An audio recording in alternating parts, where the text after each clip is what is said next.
Okay.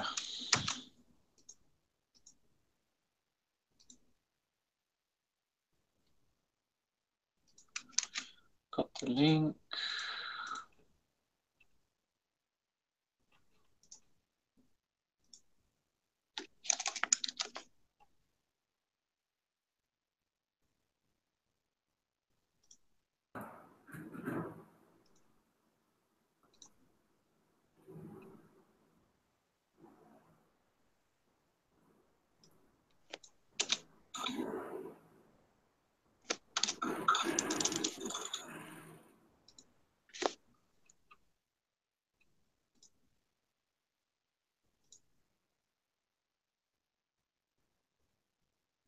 Okay, should be on the Facebook group now. You can still hear me clearly, right? Yeah, I can. Perfect. Okay. Let's just wait for our viewers now. We have a couple of people watching at the moment. Ah, there we go. First viewer, Leo. Can you send me the link? I'll open on Facebook as well. Sure. I'll send it to you on Facebook. Yeah, all right.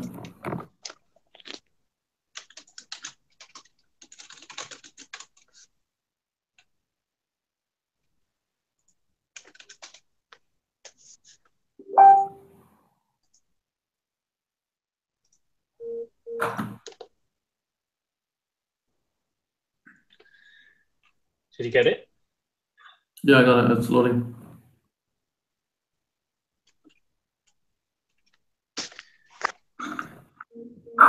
Yeah, just pass that link around if you have anyone who wants to tune in.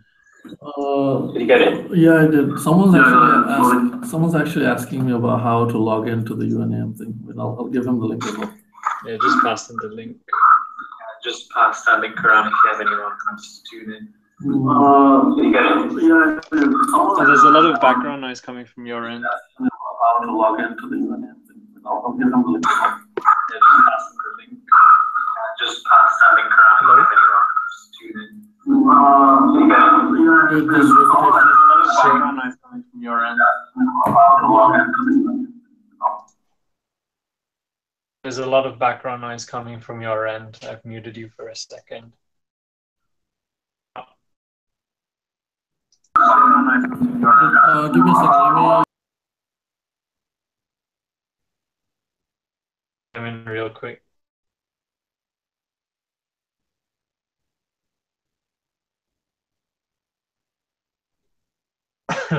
And just close the stream on your screen, dude, because it's the sound is coming into the live stream and it's creating a lot of interference. Okay, test. Are you using your headphones already?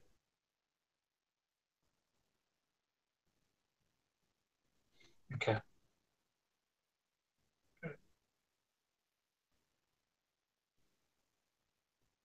Okay, should be fine. I'll put your voice back on. Okay, the viewers should be able to hear you now. All right. So, yeah, thanks for tuning in again, guys. As you guys already know, this is the second live town hall that UNAM-MUN development is having, and we have the pleasure of having our first guest speaker, Sheikh, from UNAM-MUN 2017. Very excited to have him on board today to talk about some very pertinent issues and opinions about the current situation in the Malaysian MUN scene. And it also gives you guys a bit of an opportunity to learn a bit more about what Sheikh and his team have in store for you guys down in Borneo.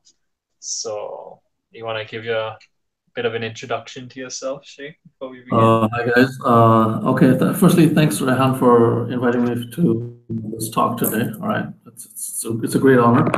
All right, my name is Sheikh. I'm from Bangladesh. I'm in Curtin University right now. We are doing a little program called the Borneo MUN 2017. So basically, right now, we're running with that. Rehan's been helping me out with that a lot, and especially UNAM. So I hope as we go along, we'll talk more about it. So let's start with what you guys have in mind. Yeah, guys. So please do make the effort to follow any updates from UNAM-MUN. I'm aware that they're going to be posting some updates in the days to come, right, Sheikh? Yeah, we have a few things planned up. That's great. So we look forward to hearing from you guys down the road. Okay, so just to read out the agenda for this week's call. The first thing that we have on the list is the UNAM-MUN Development Task Force application. Second thing on the list is UNAM's SMK-MUN Advisory Panel. The third thing on the list is the much-awaited status on Penang-MUN 2017, and we'll also be discussing Borneo-MUN 2017 in a lot more detail. And the final segment of this call will just be having a general questions and answers from our viewers. And if you have any questions or things that you'd like to raise, Sheikh, you can definitely raise them at the end of the call. We don't want to keep it too long. I think everyone wants to go to bed as well after this, right? Okay, cool. So just to start us off, guys, as you guys already know, I have posted on the Malaysian Manas group a link to a Google form that will allow you guys to sign up to be a part of the UNAM-MUN development team. This is the first time that we've opened up a formal application to the Malaysian MUN scene at large, because our personal aim, Kian Long and I, so far, he's my deputy head of MUN development, I'm the head of MUN development. Our aim, as you guys should know from our first town hall, is to make MUN in Malaysia a lot more accessible, namely for the kids in the government schools. And we want to see a big qualitative improvement when it comes to conferences, clubs, secretariats, and individuals across the board. So this UNAM-MUN Development Task Force application is an initiative and opportunity that we're putting forward to you guys in the general community to apply and hopefully application become a part of the development team. This type a more bottoms-up approach. So what we're trying to do is basically our very best to get a bunch of ideas in the community and hear a lot of the concerns and ideas from you guys and turn them into, solid proposals which we can in turn work on as a team in order to create opportunities and avenues for Malaysian MUN to develop in a more progressive positive. So intent of the and the main purposes of this town hall is for me to personally invite you guys to sign up, because we definitely want as much community involvement as we can have, because we want to have a sample of people who want to develop the MUN scene that is representative of the community at large. Now, of course, if we get a bunch of individuals with similar backgrounds and levels of experience, I don't think that whatever progress that we make will be entirely of the concerns and ideas of the community at large. So even if you are a newcomer to MUN, or you have enough experience to be a part of the force, submit an application anyways, because you never know where it may get you. If you are really, really passionate about MUN, if you're really, really willing to commit to making Malaysian MUN better than it already is, then this is definitely an avenue that you'll be able to take. So I've actually personally invited Sheikh to be a part of it. So Sheikh, do you have any general comments or questions about the MUN task force that you'd like to share with the Right now, basically, The, firstly, let's start with UNAM.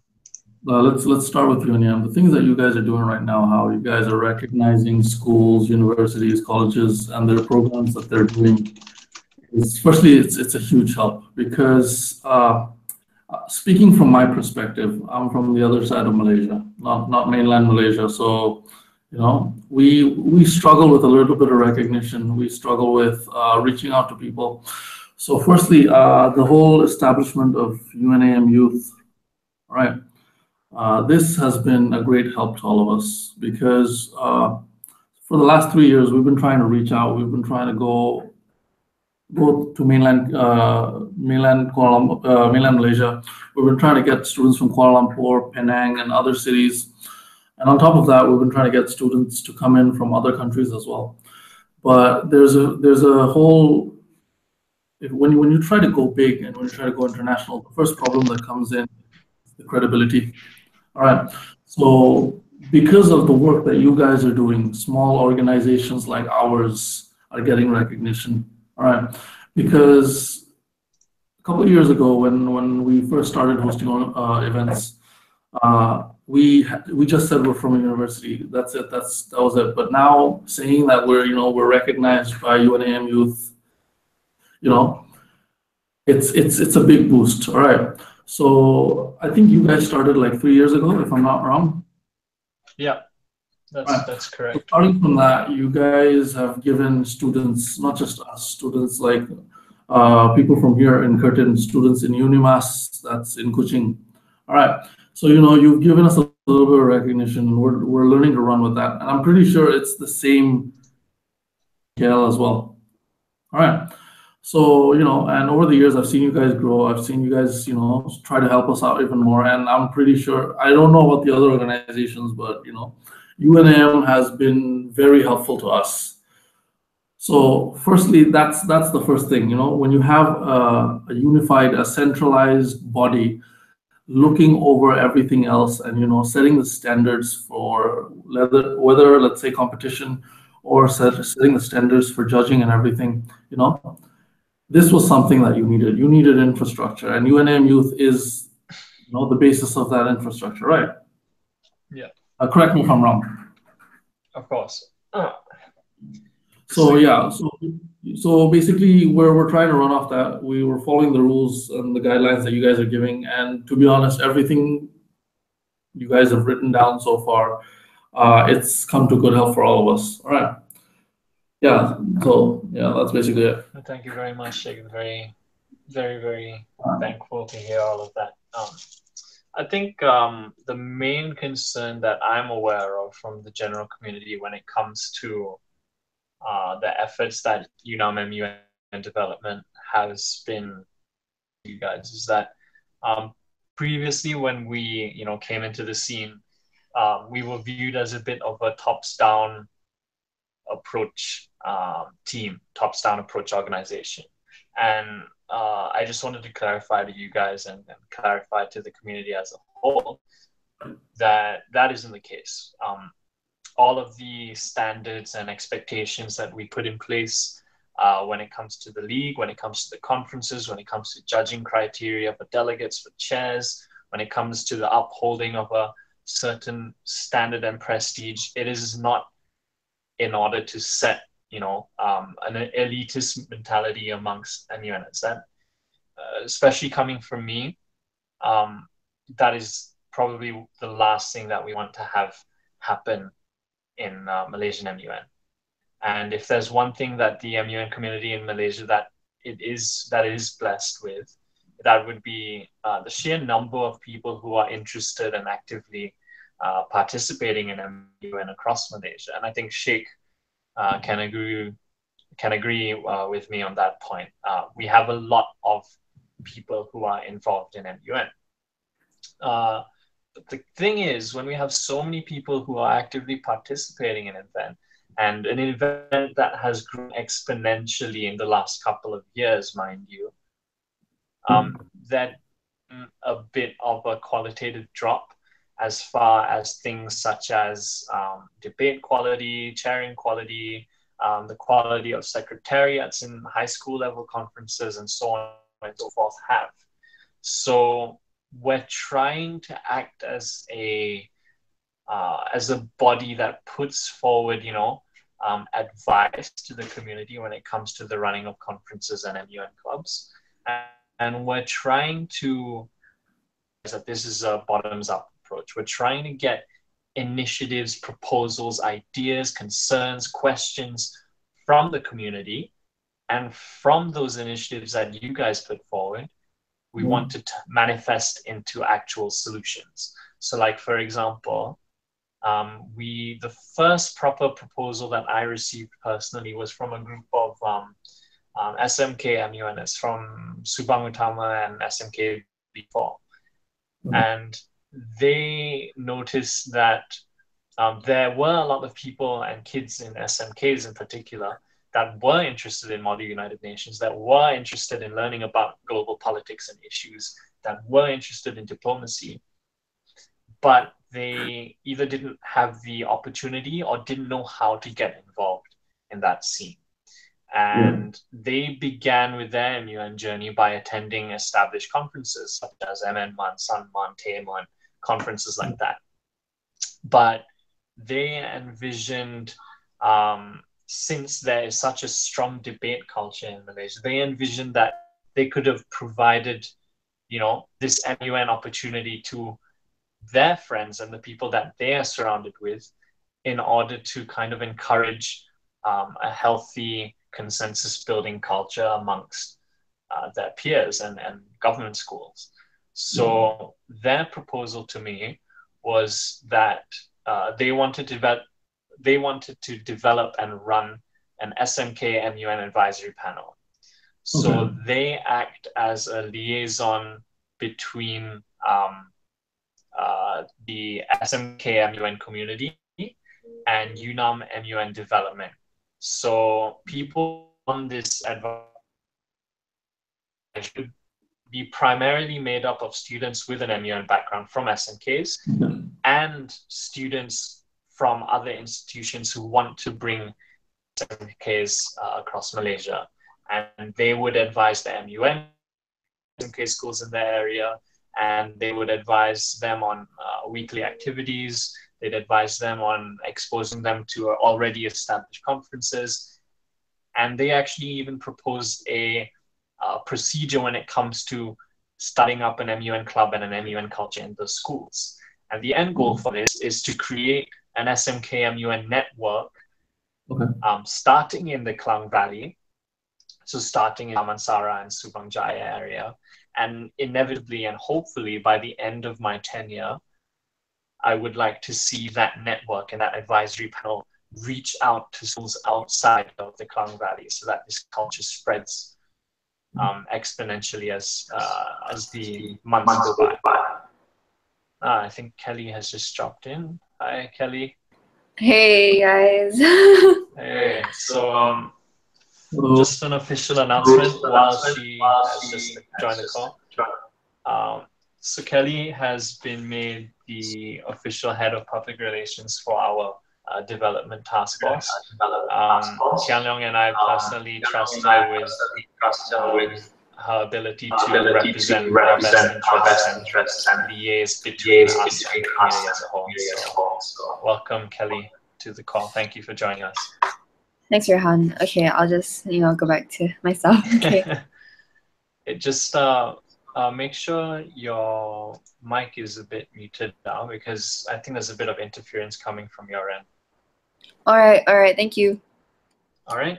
So Kelly will basically be taking down the minutes and recording all of the highlights of the call so that we can produce a report by the end of the next coming week that will detail all of the main things that we discussed in that call. So that's why we're having Kelly here today. So I think the points that I just raised serve as a very good bridge between the first and second points on our agenda, which is they personally applied to be a part of the UNAM-MUN Development Task Force, and that in turn gave them the opportunity to introduce this UNAM SMK MUN advisory panel. So if you guys have an interest, or if you guys have, if you guys have an interest and a passion for expanding the MUN scene beyond its current boundaries and pushing it towards SMK and government schools across Malaysia, then you might want to apply and be a part of that SMK MUN advisory panel. However, fret not. If you feel that government schools are not your forte, there are a variety of other positions. So I'll go through them very quickly before I get Sheikh's input on the variety of roles. So the first role that we have up for grabs are public relations officers. So basically, these officers will act as liaisons between UNAM-MUN development and the Malaysian MUN community at large. They will be given the task of relaying important updates and information to the community, as well as seek out individuals who have the potential to create sustainable proposals for the development of Malaysian MUN. So if you have a talent for public relations and conversing with other people and encouraging people to contribute, then this is the avenue that you guys have out there in the community. We're also looking for people to be a part of the SMK MUN advisory panel. So we're looking for individuals who wish to oversee developments related to the progression and advising of SMK MUN conferences, clubs, as well as individuals from such schools that participate in MUN conferences across Malaysia. So although we do prefer having individuals who have a background of involvement with SMKs in Malaysia, we would also like to receive applications from people who don't have a background in SMKs or government schools in Malaysia, as we feel that their experiences in established conferences in Malaysia and internationally will prove to be beneficial to the SMK MUN culture in Malaysia. So the next position that is up for grabs is a bit more general take on the advisors, which would be the MUN conference advisors. So these advisors differ from the SMK MUN advisory panel officers in the sense that they are expected to be adept at managing and advising MUN conferences in all of its aspects. So this would include advising secretariats in pre-conference preparations, advising dais members on how to conduct a successful council, as well as communicate with delegates who wish to better themselves as aspiring diplomats or avid MUNers. The second last position that we have up for grabs are IT and design officers. So we need a couple of these because they'll be working very closely with public relations in order to produce infographics, images, as well as promotional posters that will accompany any of their posts that PR will make in the future.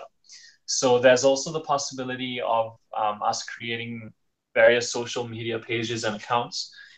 So these officers will also be tasked with managing their upkeep.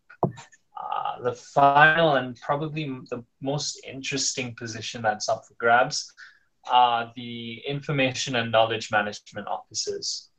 So these officers are basically responsible for, on one hand, the creation and sustainable progression of individual initiatives and proposals that would drive Malaysian MUN forward in terms of quality as well as accessibility. So if you have a myriad of ideas regarding how Malaysian MUN can be improved, this would definitely be your avenue. Moreover, these officers will be tasked with reviewing proposals and ideas from the Malaysian MUN community at large before relaying them to the rest of the task force.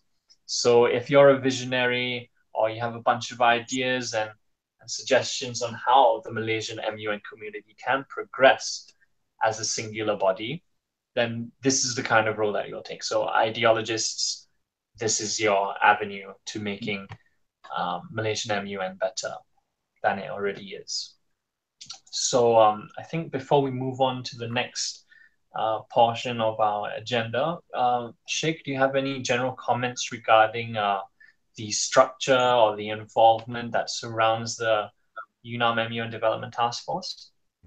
Not really. You guys have this well thought out and well planned. Because considering the initiative that you take, what you guys have planned out for your initial steps, these are all great. You need officers to, who'll be in the grounds who'll be representing their their schools, their organizations to you guys. And yeah, so far you guys are on track. You guys don't, yeah. Basically, that's it. Thanks, man. So when it comes to the actual positions that we've created, just to clarify any concerns, we're not trying to establish, titles and stuff like that to pat people on the back and say, hey, good job. You have an official title and now you're recognized as part of the MUN community. No.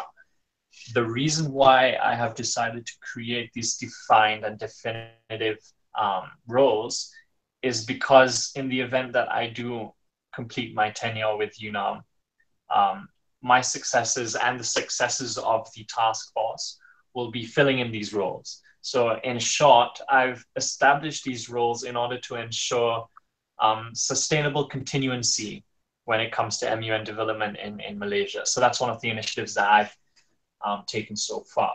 So Sheikh, if I may ask you, when it comes to the positions that I have already created, do you think there are any other positions that need to be recognized, or do you think that I've touched all the bases? Because I'm not so sure when it comes to that. I may have missed something. So I'd like to get your personal input on that before we conclude the applications. So far, you've touched everything. Like, you've gone through your basics and you know what you need and you know how to start this. Everything's good. One thing I would disagree with you is the whole title thing. This is something I would say. When you give someone a position of power, it actually empowers them to live up to that expectations. This is something that we do here on our end in Borneo, right? So I would slightly disagree with you on this. Like, it's better to give someone a position of power or a position of recognition, a title, so that, they can live up to their expectations and somewhat even grow even greater, achieve something greater from where they are. Because, it's all about motivation. Just giving someone a title is entrusting them with responsibility. And from my experience working with juniors, I've seen when you trust someone with something like this, as menial as it may be, that person will live up to it. It's a very fair point. That's just my opinion on the matter. It's a very fair point. So I guess, would you say that it's a concern of whether the people who are entrusted with these roles would actually live up to what their expectations are? Surely they will, because this is a voluntary position, isn't it? It's not something you're entrusting upon someone. It's a position that someone comes to you and tells you, this is why I'm qualified for this position, so give it to me. Right? Yeah, that's true. Usually when it's a voluntary position, when somebody comes up to you, shows you their resume and shows you that they're qualified for this, usually when people like this come to you, they come with the mindset, develop themselves as humans, as the workforce or whatever it may be. So considering the nature of the position, I do believe whoever comes in to take the position, it's solely because of self-growth, because that's how I see it. If there's a position of self-growth that I've taken up, I've lived up to it. Right. Like, not to brag a little bit. I came into Borneo MUN as a volunteer. I was a photographer. Yeah. All right. 4 years down the road, I'm vice president now. So, So basically what you're saying is that if we intend to establish these formal positions in the task force, you just want to make sure that people actually live up to the expectations that are accompanied with those positions that we've established. Is that right? Yes, that's exactly what it is. Because when someone comes in as a volunteer, they know that what they're coming up for, they know what they're signing up for. So they themselves may believe in themselves to have the potential to fulfill the responsibilities that you will give them, right? So, in the long run, they'll fulfill your responsibilities and they might even go the extra mile. You never know. And that's definitely what we're hoping to see from within the task force. We want to make sure The most important thing for me, especially as one of the people who's heading the task force, is that definitely commitment comes first. I want them to be able to commit to the cause. And I think that it's a very just cause. We want to make the MUN, we want to make it more accessible, and we want to make the quality increase across the board. So I think those are very reasonable commitments to make. And I am aware that it is a voluntary thing, and that everyone has their other commitments in life and stuff like that. So I'm going to do my very best to ensure that I juggle everyone's priorities, right? And I make sure that their personal situations are accounted for if they do become a part of the task force. Yeah, that's very, very important. I think, you know, there's nothing that good organizational skills can't account for there, right? Exactly. Yeah, so we'll just make sure that it's as organized as possible. So I think we should move on to the second thing on the agenda, which is just talking a bit more about the SMK-MUN advisory panel. So the lads down at the SMKs that I've mentioned before, namely Alif, Sulaiman, Rakib, and Hafiz from SMK BU4 and SMK Subang Utama, they were the lads who put forward the proposal to establish the SMK-MUN advisory panel. And I really commend them for that initiative, because it's the first grassroots effort from individuals down at government schools who are trying to grow an MUN culture that is sustainable and accessible in Malaysia. So they introduced that proposal to me. I personally oversaw it. And over a couple months of development and writing a proposal, I saw that they created something that was actually very, very feasible, because they had achievable goals in mind when they were writing this. So if there's anything that anyone can learn from that, just make sure that whatever you propose is feasible and attainable. So as I've said before, the main intent of having this SMK-MUN advisory panel is so that SMKs who are just starting up with MUN in Malaysia have a standard or an expectation to look up to when it comes to setting the tone for their MUN club, and in turn their own MUN conferences within their schools.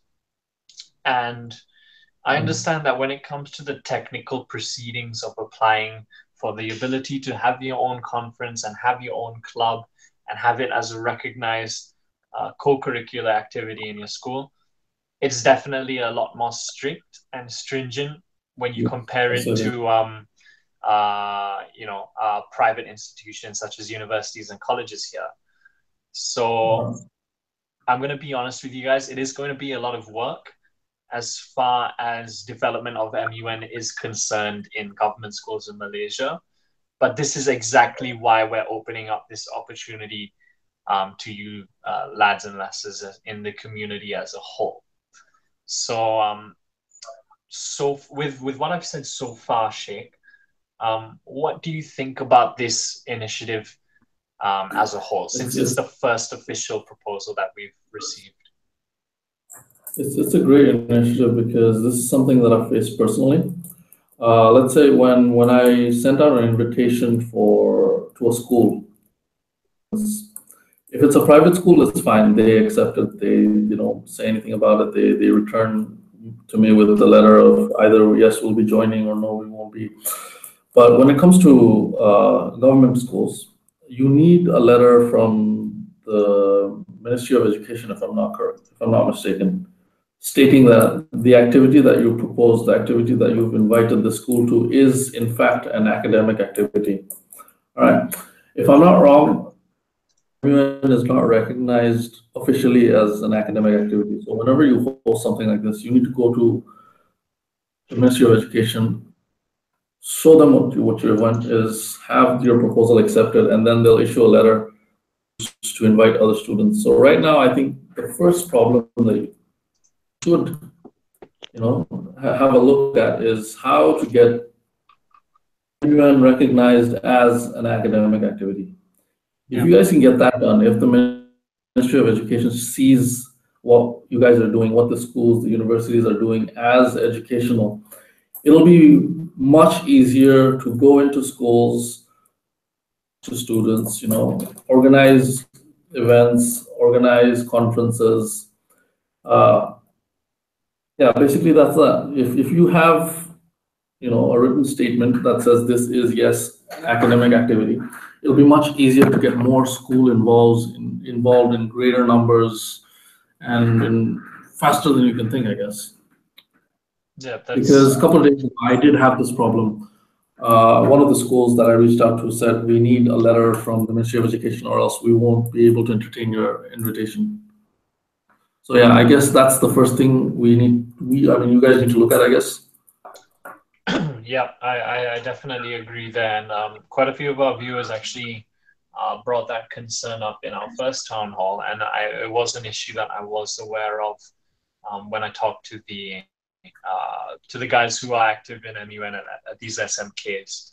And I think that it should definitely be an end goal for us, in the sense that we need to work towards creating a reputation for MUN in Malaysia, so that when we do end up formally proposing MUN as an academic activity to the Ministry of Education, that they only have reasons to support it. So I think the main question for us to ponder on and to discuss at the next town hall is, how do we make Model United Nations a co-curricular activity that would be supported by the Malaysian government? And if not, if it doesn't go through, what is the contingency? What are we going to do to work around such an obstacle? How are we going to facilitate for people who are actively passionate and interested about Model United Nations, regardless of support from the government? I think those are some questions that we need to ask ourselves, and those are some things that need to be addressed by the SMK-MUN advisory panel from the get-go once it starts up on the 18th. So just some shameless promotion here, guys. You guys have about a week left for applications. So anyone who's still watching this live stream, please do shoot us an application. We definitely look forward to overseeing them and reviewing them. And we definitely look forward to hearing from you guys. So yeah, very, very constructive point there from Sheikh. And I think that all of you guys from SMKs and government schools share the same concern. It was raised in a couple of comments in the comment section a couple of weeks ago. So that is definitely something that we're going to do our very best to address. And that will fall under the jurisdiction of the SMK-MUN advisory panel once it's officially established next Friday. So I think we'll wrap that second ball up. Now let's move on to the third bit of the agenda, which is addressing Penang-MUN and Borneo-MUN. So we'll just address the elephant in the room here. And the lingering question in the community is, how was Penang-MUN in terms of a conference that is endorsed and backed by UNAM? So my honest response to that question, and my honest response to the concerns that are held by the community at large, is that in terms of the materials and the people and the delegates and dais that they had at the time, and the secretariat team that was in place at the time, as far as providing those individuals with a conference experience that was of quality, they did succeed. They were able to facilitate a running conference that, they were able to have all of the individual councils, and it ran smoothly, and they were able to have, the chairs give the delegates the awards at the end of the 3 days. But the shortcomings that they did face, for whatever reasons, was firstly, they weren't able to use the My Chair system a rubric and feedback system for the dais members that were present at the conference. So unfortunately, we weren't able to officially assess the quality of chairing at the conference. And that was largely due to communication breakdown from within the Secretariat. And that is as honest as I can be with you guys about the state of Penang-MUN. So in short, as far as a conference should be as a whole, it was a success, but the main shortcomings that they faced were technicalities that were present in the relationship that we established between the UNAM-MUN League and Penang-MUN as a whole. So one example was that they weren't able to use the MyChair system, and we weren't able to tabulate the data according to what we hope to have included in our database. Because the way that we've structured MyChairs now is that rather than having a chair award system, we've amended it to become more of a chair evaluation and feedback system. So we basically quantify certain criteria, 5 criteria, that should be present in a good chair, and we give them feedback accordingly to that quantitative analyses.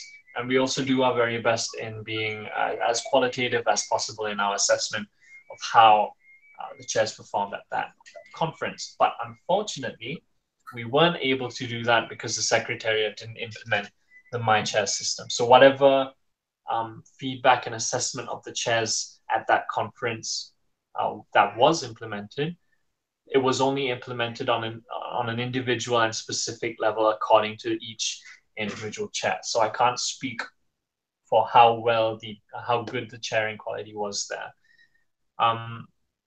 As far as the other agreements are concerned between Penang-MUN and UNAM, we're still working very closely with them in trying to get the ball rolling for their next conference. And we're leaning on them because they are the main presence of MUN in Penang, right? So to conclude what I have to say about Penang-MUN, and before I ask for Sheikh's input on this, the reason why we're deciding to do our best to maintain this relationship that we have with Penang-MUN is because they are the most prominent state.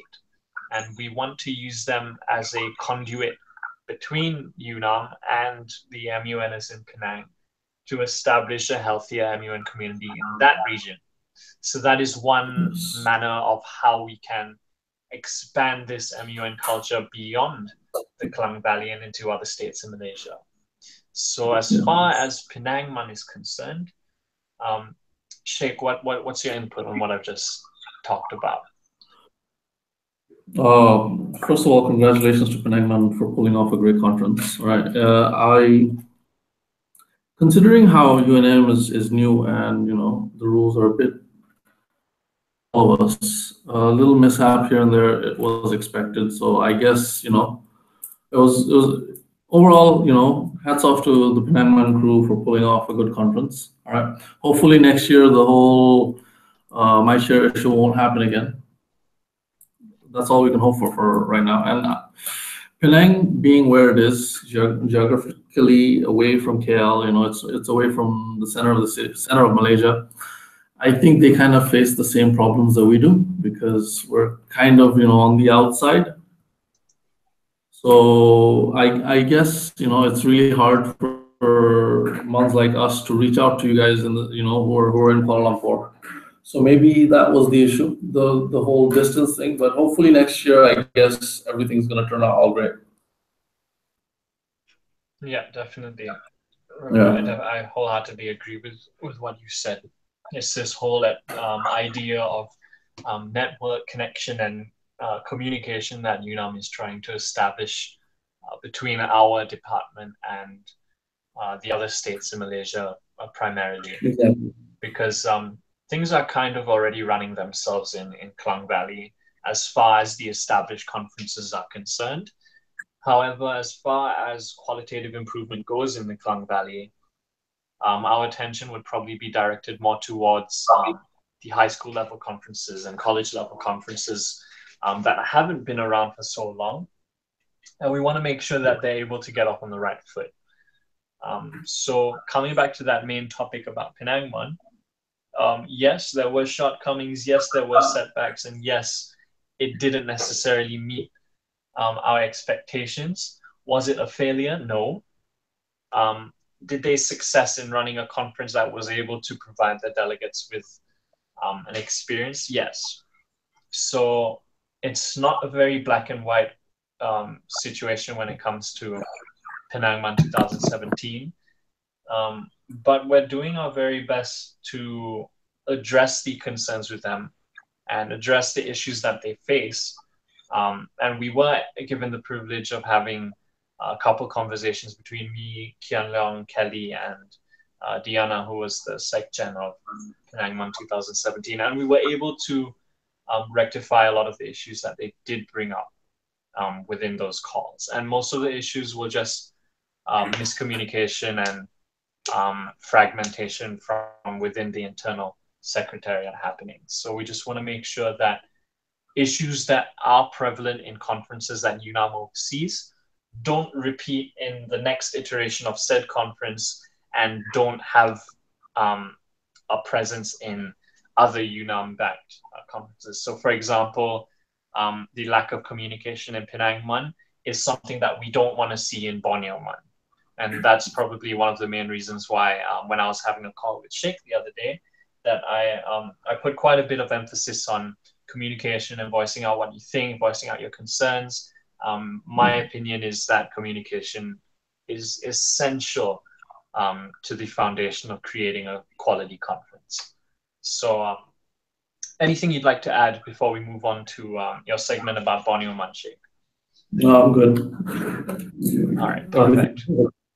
So I'll give my speaking rights over to Sheikh, as I'm pretty sure that he knows a lot more about Borneo-MUN than I do. And as much as I'd love to advocate for that conference first, I think it would be more appropriate from you guys to hear from what he has to say about the conference. So take it away, Sheikh. All right. Okay, so basically, I'm pretty sure everyone who's hearing this has seen a single poster of Borneo-MUN somewhere within the circuit. Okay, so basically what we're doing is something a bit different from what MUNs conventionally are held. Like, we're trying to move away from the whole 3-day format. 3-day of debate, last day, we're going to do a little social, and then, an award ceremony. We're trying to extend it a bit more because we're trying to establish ourselves as an international MUN, and not just, and probably we're trying to make ourselves the international MUN in Malaysia. All right. One of the things that we've decided, this has been done a couple of years ago. It was the whole idea, the plan to change everything was done by a few of us students back in 2015, where we said, okay, we're having a bunch of students fly over from another state or another city. In some cases, back then, we used to have like 1 or 2 international students come in. So we realized, what's the whole point of having pay so much money, travel to another place, and spend 3 days in a room debating and then end up going back home? All right. The whole academic aspect of an MUN in mind, we decided to add another day to it. All right. So the first 3 days are going to be just like any other MUN. It's going to be 3 days of opening plenary session, opening debates, second day of debate, third day of debate, last day closing plenary sessions and everything. Same as any other MUN you've probably been to. But the 4th day is where we add a little bit of difference to it, because we decided if you're going to come to Borneo, might as well see Borneo. All right. So what we basically do is 7 a.m. in the morning, we go to the hotel, we pick up all our delegates, put them in a bus to the rainforest. All right. There are a few safety issues. Okay. So for those, this is what we do. We don't actually take you to open rainforests, because that would be very dangerous. We take you guys to this place called the Borneo Rainforest Resort. Okay, so it's basically guarded territory within the Borneo rainforest itself. Okay, So it's just one day from 7 a.m. in the morning to 5 p.m. It's just, students getting to learn about what the history of Borneo is, the history of the island, what it represents to Malaysia itself. I'm pretty sure a lot of students don't know that Miri City, where we are right now, is the first place where oil was discovered in Malaysia. So, there's a lot of historical events that happen here that, that are very important to Malaysia. So what we try to do is, we try to add a little bit of history to it, but, I'm guessing history is a little bit boring for a lot of students, our age. We thought, not just history, why not just let them have fun? So there's a river where we go. We let the students go jump in the river, have fun. It's like a big pool party without a swimming pool, but a river. All right. Okay, I'm sorry, my bad. Not a river, it's a lake. So don't worry, there's no crocodile. Okay, not a river, a lake. Okay. So the fourth day, there's no diplomacy, there's no education. It's all about just coming to Borneo and understanding what it is. All right, having fun. Getting a feel for the place. All right. And then on the fifth day, we come back to a little bit of formal setting where we have our little award ceremony.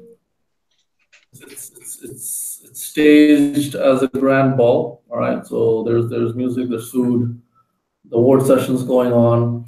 Speakers from different our universities, special guests, they come in, they give speeches. This year we have a few things planned. We're trying to bring in a few renowned people in Malaysia to come in and the academic part of our MUN. Okay, so basically Borneo MUN is just like any other MUN in Malaysia, but bigger, crazier, I would say, fun.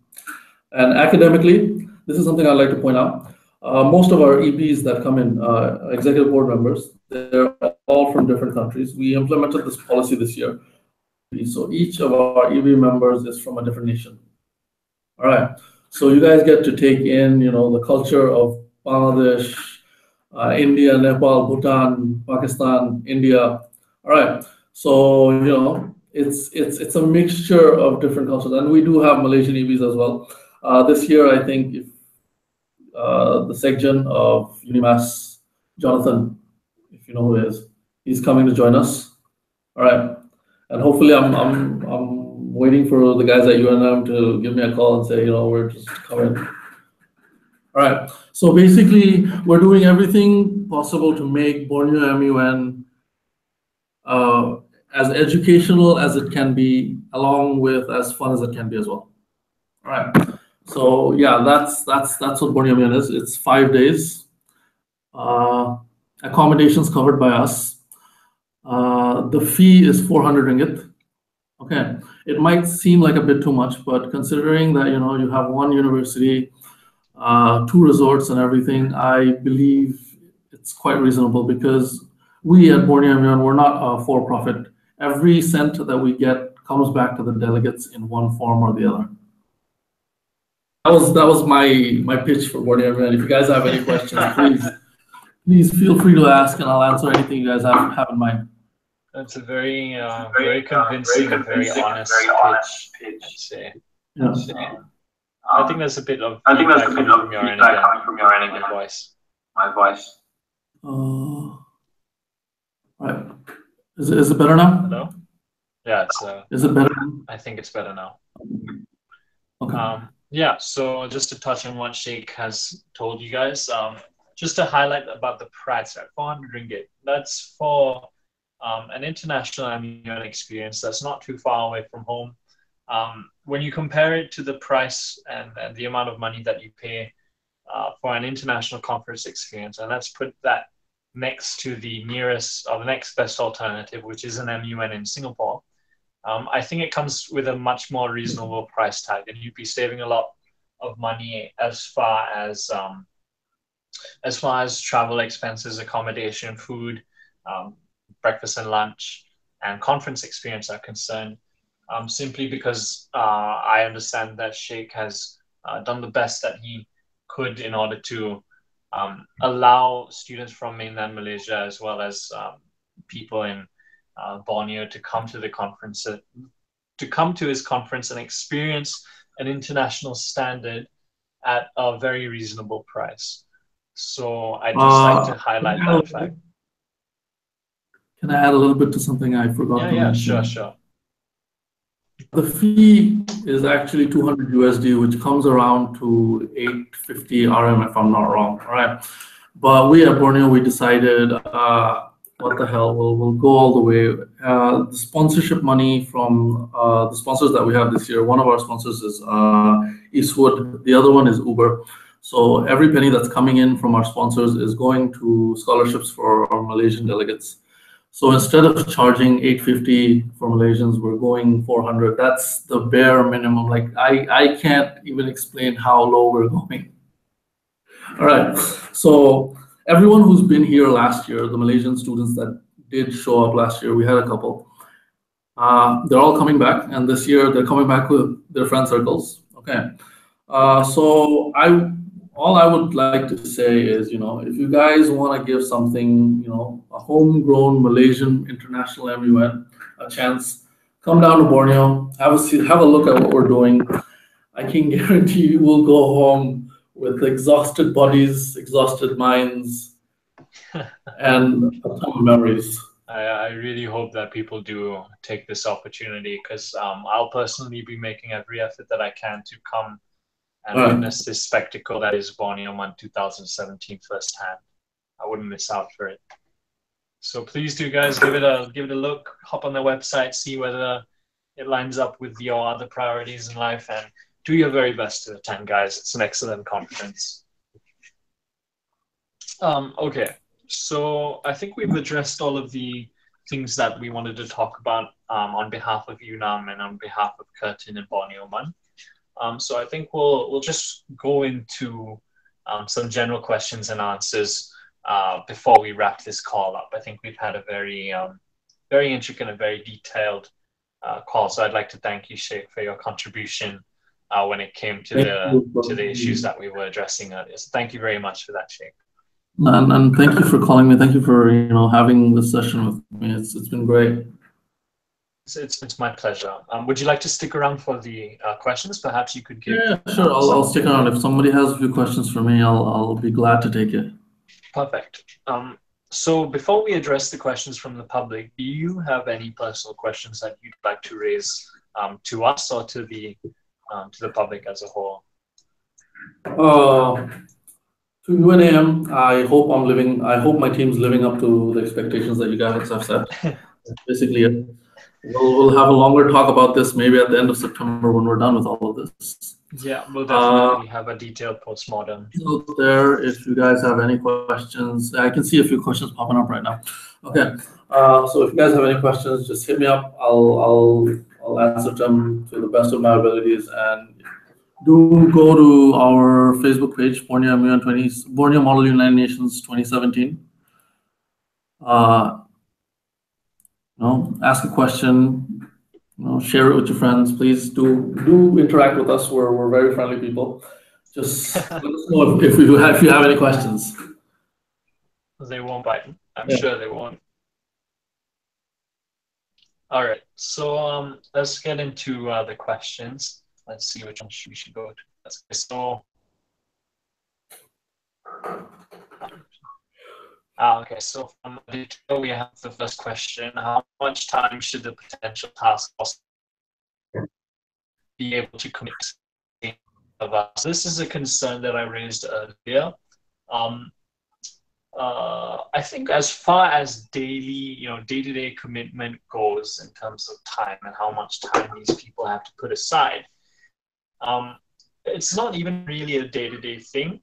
It's more about doing your best to keep in the loop with the happenings and ongoings of the task force every day. So I think when it comes to addressing what you have to commit to on a day-to-day basis, I think it will just be checking the WhatsApp group, making sure you're in touch with the progress of the individual projects, and making sure that you just communicate your own individual progress as the days go by.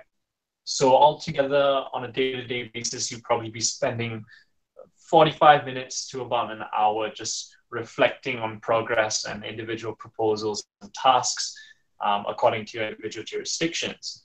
But here's where the flexibility comes in. The flexibility comes in when it comes to the deadlines for tasks, when it comes to the deadlines of proposals.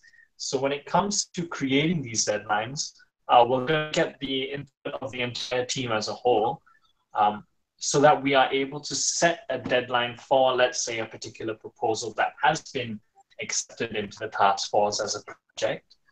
And we'll make sure that that deadline is feasible in accordance to the task force current line of priorities. So let's say we have a proposal, but it's during finals month. Obviously, we won't aim to finish that and complete that proposal by the end of that month. Perhaps we put it, we put a bit of a buffer on it and have it extended to the following month after that. So as far as deadlines and commitments are concerned, at this point in time, it's very flexible and very understanding. As long as you're able to communicate and get across to me how much time you need for a particular task, and as long as you're able to communicate your circumstances effectively to me, I'm a very understanding person when it comes to that. As long as you're committed and honest to the cause, and as long as you get the job done at the end of the day, no matter how much time you choose to commit to it on a day-to-day basis, as long as you get the job done at the end of the deadline, I'm more than satisfied and more than happy to work with you. So I think that's a concern that a lot of you guys need to come to terms with. Okay, so anything that you'd like to, I think that's, I think that's all for me. Do you want to answer a question on behalf of UNAM-MUN? Are there any UNAM-MUN related questions that you spotted? There's a few at the end of the live chat. The last two questions, I guess. You want to address one of them? Right. Okay, I'll take both of them together. It's fine. All right. Sure. The first thing is, unfortunately, no flight is not covered. All right.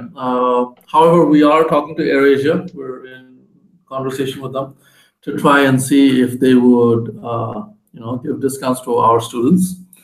If that happens, that'll be really great. But however, the fee is not 450, it's 400. It's 400 ringgit per delegate, which comes with 6 nights of accommodation at Eastwood, meals,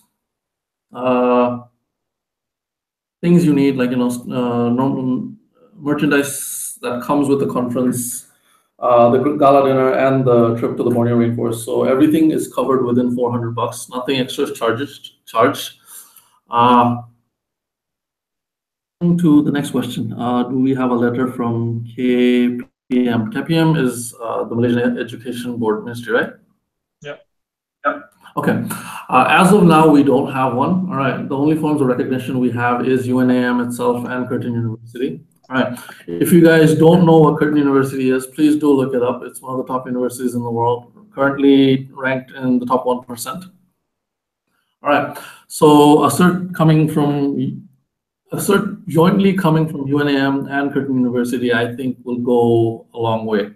All right. So if you guys have any questions, please. And if I haven't answered the question properly, you can redirect it back at me.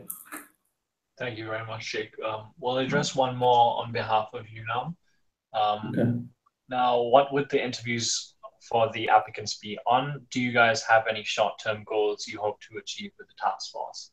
So, okay, to answer your first question, Leo, the interviews would be more to understand and get to know the person on an individual level, on a personal level. Because when it comes to me and working with individuals, especially for a cause that involves a lot of passion and commitment and effort, I like to know how an individual works on a personal level, so that I can better understand what they're going to be able to contribute to the team realistically. So I think by the time I conduct that interview, I will already have a good grasp on the quantitative aspects that I would have already established in the application forms. It would be more to do with qualitative questions that I had raised, such as, what kind of change do you want to bring to the Malaysian MUN? What do you see yourself doing as part of this task force? In-depth questions like that, I'd be able to raise with them within the confines of an interview. So do you guys have any short-term goals you hope to achieve with the task force? Yes, of course. The short-term goal and the most immediate goal is one that is prevalent with my motivation to come into the UNAM scene myself, and that is to establish a greater connection between UNAM youth and the MUN community in Malaysia. So right off the bat, I want to be able to see a lot more cooperation from the community and youth, because not only does it allow us to play a bigger role in developing MUN in Malaysia, but it also allows us to give students and youth and the youth in Malaysia opportunities that go beyond MUN. As you guys know, UNAM Youth is not only focusing on MUN initiatives, we're also focusing on other NGO objectives, such as my project, which is undertaken by the America's Agenda Equality Program, and then UNAM is putting that opportunity forward to its members. So if you guys UN as a stepping stone to stay in Malay, there are many ways that you can go, and it is a way that I can personally follow. So those are the short-term goals that we hope to achieve with the task force. Addressing a question from Ian G. What does UNAM intend to do to expand MUN in the northern states of Malaysia? Most students don't know what MUN is. I'd like to know what kind of measures could be used to introduce them to MUN. So to answer your question as clearly and concisely as we can, the approach that we take to introducing MUN to the northern states in Malaysia is probably a similar approach that we take to introducing new SMKs to MUN. So it begin with workshops, it would begin with talks, with seminars, with us personally approaching the school and asking them whether we would be able to educate them about Module United Nations. And then that would in turn separate those who are genuinely interested in MUN from those who don't find it to be a forte of theirs. And then once we introduce that education, we move over to more technical aspects, and that's addressed in MUN workshops. So rules of procedure, what is MUN, what can you do as a member of the MUN community, so on and so forth. So we address those concerns in workshops. Once workshops are had and we've gained enough momentum in schools in the north, then we encourage them to start up an MUN club. And then once they establish that MUN club, they'll work closely with UNAM-MUN development to establish, weekly activities or monthly activities that promote a healthy MUN culture within their schools. And then the end goal is for them to create their own internal conference and then a public conference if they feel that they are ready and willing and able to sustain such a conference. And that's something that we'll have to work very closely with them on an individual level. And that is why we really need to have people who are committed and passionate about this cause on board with our task force. So I do hope that answers your question as clearly and as concisely as you had hoped to receive one. Are there any other Borneo-MUN questions that you'd like? Let me check if there are any.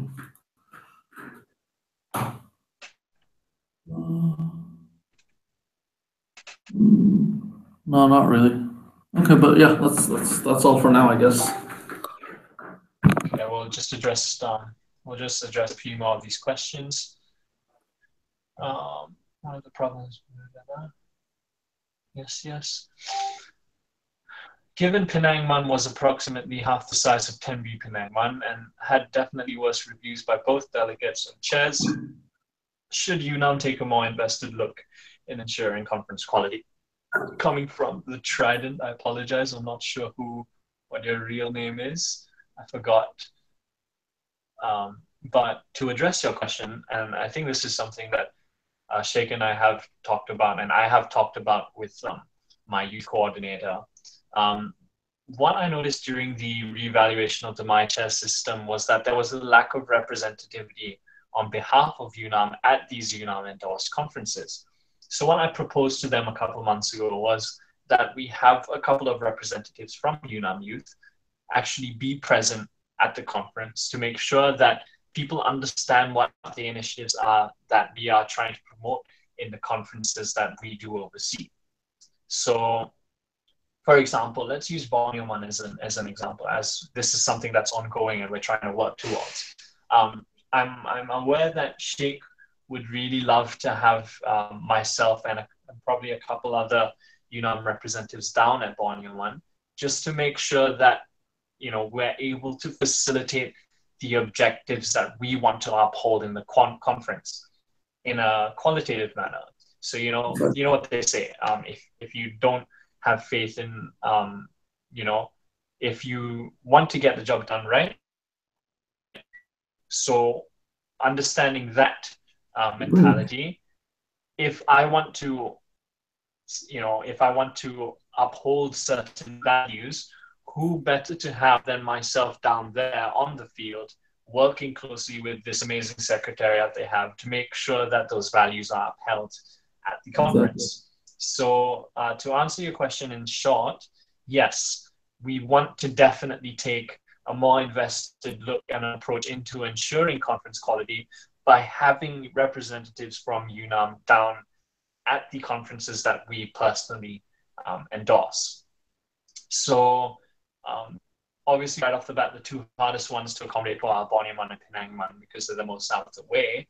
It'd probably be easier for us to drive down to the other conferences that are in the Klang Valley. But I am currently having talks with the team about getting us over to Borneo to make sure that we can personally oversee the conference for our own eyes, So, Sheikh, do you have any input on that question? Having UNAM be more involved in ensuring conference quality? First of all, yeah, definitely. Because you guys are based in KL, so most of the conferences are in KL, so it shouldn't be that hard for you guys to have a representative over. The thing I'm worried about is Penang and us, I guess, because we're kind of far away. So there are expenses in mind. So yeah, if UNAM could come down, oversee everything on their own, it would be a great help because this is what I personally believe. No matter how good you are at doing something, you always need help. All right. You always need that extra pair of hands to help you out, guide you, because no matter how good you are, you're never perfect. All right. And this is not to demoralize anybody, but it's just how I see things, You can always learn from someone else. Doesn't matter who they are, where they're from, always accept that helping hand. So if UNAM does come down here, that'd be a great help for us. Exactly. And we definitely look forward to entertaining the possibility of personally attending these conferences to ensure that conference quality is up to par with our standards. Thank you very much for your response, Sheikh. Let's move on to the next one. A lot of discussion about JPN here. I think that's something that we should probably address in more detail in our next town hall. Thank you very much, guys, in the comment section for bringing this issue up. If you guys do have more input about this JPN issue when it comes to government schools and schools outside of the Klang Valley primarily, when it comes to establishing an MUN conference, please do give your input regarding it to the UNAM-MUN development team, and try your best to, I'm aware that some of you guys have already applied and I've read your applications. So to those of you who haven't applied yet, please apply, because we need your input and your expertise when it comes to this issue. The more of you guys that we have on board, the better. All right. Okay. Let's see. Any other questions? Just go through this real quick. What would the first actions of the advisory panel be? Would the panel just entertain proposals? Okay. So the advisory panel is not the department that handles the proposal. That's the job of information and knowledge management, firstly. The first actions of the advisory panel would actually be, there are a couple of existing MUN clubs at the SMK level. So I imagine that their first actions would to be that that they kind of put their own the MUN clubs that are already established through a series of reformation as far as their new protocol is concerned. So I think the first step that they would be taking is reinvigorating existing passion in the MUN circuit or the MUN individuals from these SMKs. So their primary focus from the get-go will be on schools that have MUNs within the Klang Valley. So the next step after that is reaching out to schools that don't have so much exposure to MUN that are within their vicinity, and then trying to encourage them to learn more about MUN and trying to do our job as educators to expose them to the ropes of MUN. So that's the get-go plan for the SMK MUN advisory panel, reinvigorating existing individuals in SMKs and then expanding from within the Klang Valley itself. Let's see.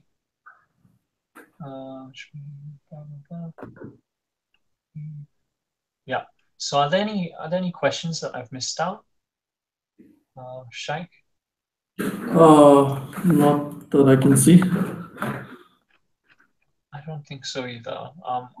So are there any questions from our viewers before we conclude this call, before we wrap it up? Because I think I think we've addressed the majority, or if not all, the issues that were raised tonight.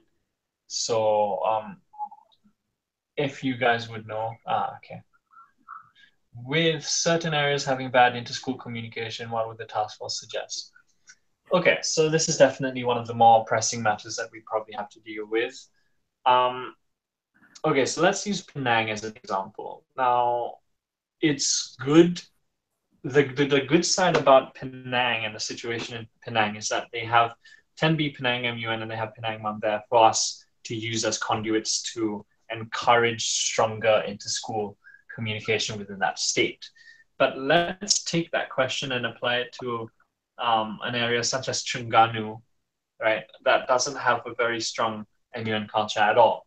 So I've only personally know a few delegates and MUNs from that state. So I think that the best thing that we can do from the get-go in order to encourage better inter-school communication in areas where MUN is not so prominent yet is to try and tap into the existing resources that are available to the MUNs from those states and try to get them to set up a similar initiative to what the lads have done with the SMK MUN advisory panel. So I think it will be a lot of community building, a lot of foundation building, and a lot of educating when it comes to MUN in those areas, especially. So we'd have to use MUNs from those areas that we do personally know of to serve as another conduit into expanding that. But that is definitely something that will, with no doubt, take a lot of time. And that's probably more of a long-term goal when it comes to MUN development here. Because although our goal is to expand it beyond the Klang Valley, the logical first steps that we would have to take would be focused on the existing state of MUN within the Klang Valley. And then the next step would be Penang, as there's a more solid conduit in that state as well. But yes, long term, we want to create a community that expands beyond the Klang Valley, beyond Penang, and try our very best to get more people from other states passionate and educated about MUN. So I hope that begins to address a question. I know that didn't fully answer it, but that is definitely something that needs to be addressed with the task force as a whole. So I'll do my very best to address that once again with the team once it's officially implemented this Friday. So thank you very much, Maki, for that very, very good question. I think that's it. We have 10 minutes to 10. I think it's a good opportunity. Okay. Final question. Okay, this is the last question we'll understand before we wrap up. This is the last question we'll answer before we wrap up, guys. And we'll answer that follow-up as well. So from Jeffrey, have UNAM tried to get a letter out to the Ministry of Education to them, send out the invitation letters to conference on behalf of UNAM? No, we have not done that yet because we're still in the process of establishing the task force. So when it comes to the recognition of MUN under the MOE, that is probably one of the things that we want to address with the committee as a whole, because we want to try and implement the recognition of MUN as an official co-curricular activity under the MOE by the end of my tenure. So that is definitely going to be a big topic of discussion when I have my first meeting with the task force. So if you'd like to, excuse me, if you'd like to be a part of that, if you'd like to be a part of making MUN recognized by the Ministry of Education here, I implore you to please do apply, because we'd like to have you on board regarding that. So addressing Marquis' follow-up. So if there are any applicants outside of the Klang Valley area, would they be focused on the area as well? Or would there be a simultaneous move? Now, if there are applicants from outside the Klang Valley area, and we have received a handful of them, their primary focus would be on the general MUN scene as a whole. So we'd address the MUN development from a general perspective first, and we'll get them to contribute to MUN as a whole in Malaysia. But when it comes to implementing those ideas, and when it comes to putting those rhetoric into action, we would try our very best to get them to implement it in the area that they're from.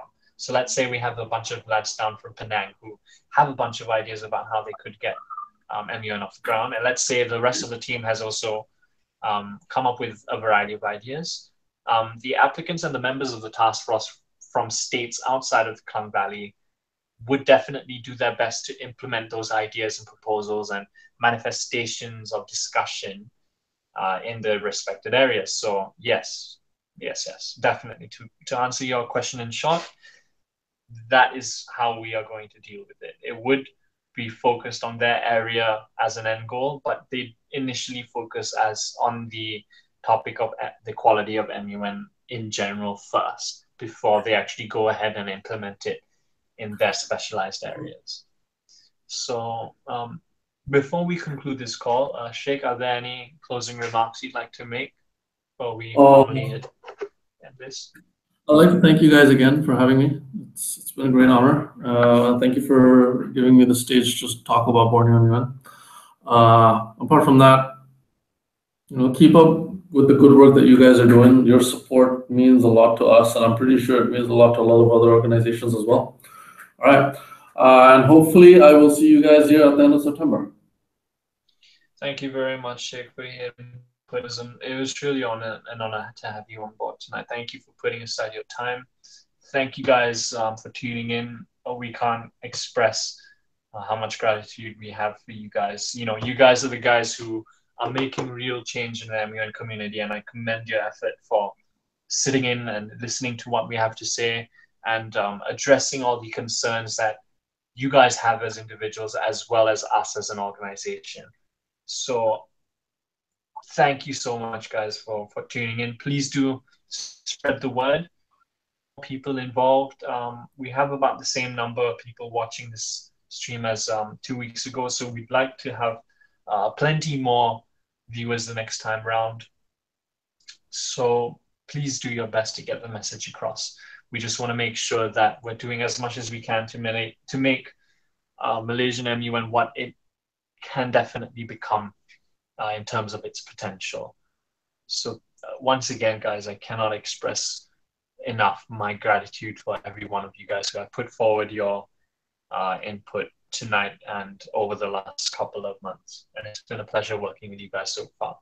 I look forward to hearing more from you guys. Thank you so much for tuning in. Thank you, Sheikh, for putting aside the time.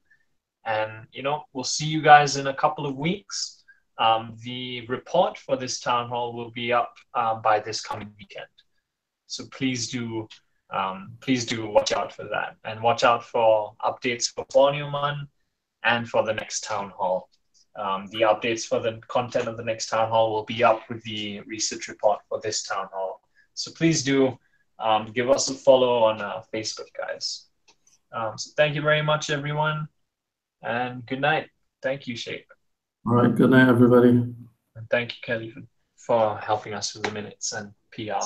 No problem. Thank you, guys. Have a good night. Have a good night.